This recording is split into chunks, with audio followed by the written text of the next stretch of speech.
ఇది నా resignation letter. Resign చేసేసాను జాబ్కి. సో నా రిజిగ్నేషన్కి సంబంధించినటువంటి రీజన్స్ ఏవైతే ఉన్నాయో ప్రతిదీ కూడా నేను షేర్ చేసుకోవాలనుకుంటున్నాను. ఎందుకంటే ప్రతిదీ మీతో నేను షేర్ చేసుకుంటాను. ఆ విషయం మీకు బాగా తెలుసు. చాలా కష్టపడ్డాను ఉద్యోగం కోసం.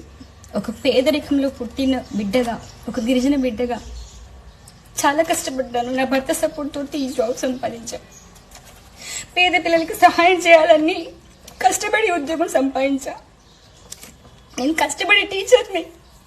ఎప్పుడు కూడా క్లాస్ రూమ్లో నేను అసలు ఎప్పుడు కూడా ఫోన్ యూజ్ చేయలేదు, మిస్యూజ్ చేయలేదు. నా ఆనందం కోసం ఇంట్లో చేసుకున్నాను రీల్స్. కానీ నా మీద ఈ సమాజం ఎన్ని ట్రోలింగ్స్ వేసిందో. కనీసం అధికారులను కలవడానికి నేను ఎన్నిసార్లు వెళ్ళానో చెప్పులు అరిగిపోయేలాగా. ఒక్కసారి కూడా నాకు డిఓ మేడం గారు అవకాశం ఇవ్వలే అపాయింట్మెంట్ కలవడానికి. రోజంతా వెయిట్ చేయించారు, నాకు అవకాశం ఇవ్వలేదు.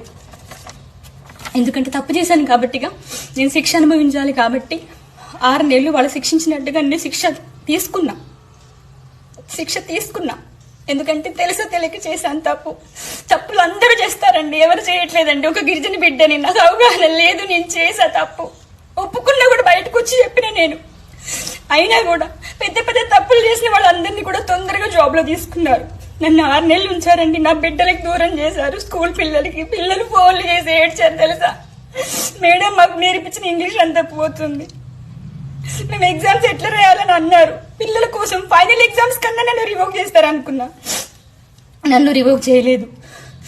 ఆ మేడం గారు నన్ను తిట్టారు. నన్ను ఆ రోజు నేను వెయిట్ చేసా ఆమె కోసము. ఈవినింగ్ 7:30 వరకు కూడా ఉన్నా నేను. కలిసి వెళ్దాం ఎట్లా చేసన్నా అని.